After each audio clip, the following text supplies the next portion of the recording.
Hello everyone, it's David again. We are on Babylon 5, Season 5, Episode 21. Since we had objects at motion, now we have objects at rest. The new headquarters for the Alliance is almost finished. Captain Lockley thanks President Sheridan for bringing her on to Babylon 5. How do you guys prefer to say goodbye? I really have been terrible at goodbyes. For me, it's always till we meet again, because even like up in Alaska, when I left Alaska, I thought, I'm never going to come back here, blah, blah, blah. So I was hugging and miss all my friends and all that stuff. And wouldn't you know it, but 2 years later, my mom's boss from Alaska was promoted to regional director, and he moved his office to a town called Federal Way, Washington. It's northeast of Tacoma. It's technically the suburbs of Seattle, but it's far, far closer. Shares the border with Tacoma between King and Pierce County. And sure enough, he wanted her back on. So less than 2 years, some guy I thought I'd say gone to forever, here he was hiring my mom back on. And seeing lots of faces I hadn't seen for, I thought I would probably never see again. When I moved out here, some faces I saw I'd never see again. And one of them is now, so close. Her son just passed away a few weeks ago.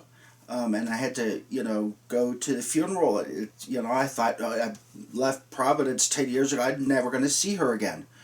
In fact, I threatened one of the nurses I used to work with. I said, if your husband posts one more picture of his motorhome, I says, mind you, I have a brand new fifth wheel sitting in my front driveway.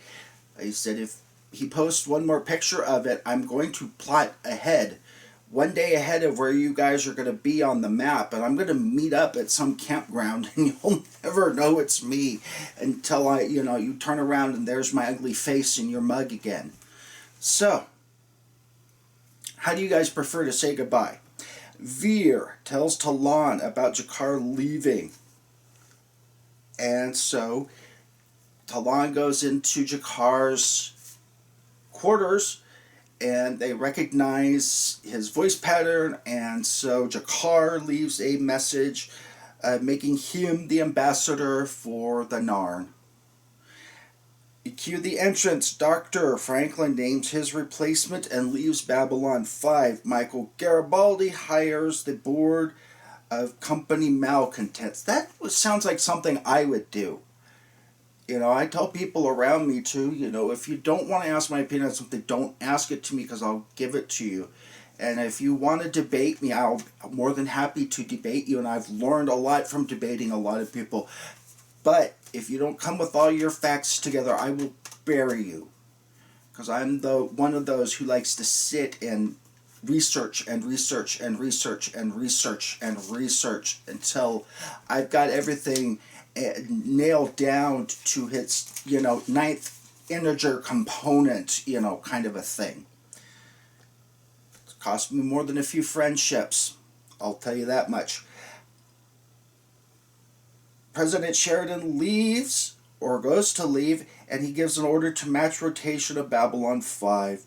And he turns around, and he and Captain Lockley salute each other, and you get the distinct impression as they're doing the panorama of, command and control, that it's like they're introducing a new cast of characters that maybe we might meet sometime in the future. We now know probably not. Unless the new, hey, who knows? Maybe we'll see them here in a couple more months. We'll find a whole new cast of characters that we can talk about. If not, it's going to be a very short-lived channel, but you know what? There's a whole lot out there to talk about in the B5 universe. The episodes and everything. Now that especially I'm going to have time to go over and go through a lot of the commentaries and actually research what, instead of having to just quick fire get this out before the new Babylon 5 comes through. win, lose, or draw on this new episode, there's going to be a lot to talk about in the Babylon 5 universe. It's kept us going for over 20 years. How many Facebook was still with thousands upon thousands of people. And still, even doing this little series right now, I've learned a lot from you guys sending commentary. That's why I say thank you all to everybody for letting me into your lives for just these few minutes a day, every day, for the last several months. It's been a very good learning experience for me. How to cut my commentaries down where they're almost as long as the damn episodes themselves to just a few minutes. Thank goodness, because I'm sure most of you are ready to just jump off the nearest bridge. But at any rate, a coolant leak causes a door to shut down and cut off President Sheridan from escape. All Lanier has to do is push a button to let him out, and Lanier's courage fails him, and he goes to run off. But at the last second, the better angels of his nature take a hold. But in the meantime, President Sheridan, having been in the military, figures out a way to improvise in an extreme crisis that most of us would freeze up and just succumb to the elements. But it is too late for poor Lanier, because now the damage up here is done. He has no way, at least in his mind, in the immediate term, to make it up. He has no way of making this look good, and so he has to run away because he doesn't know how to cope with it.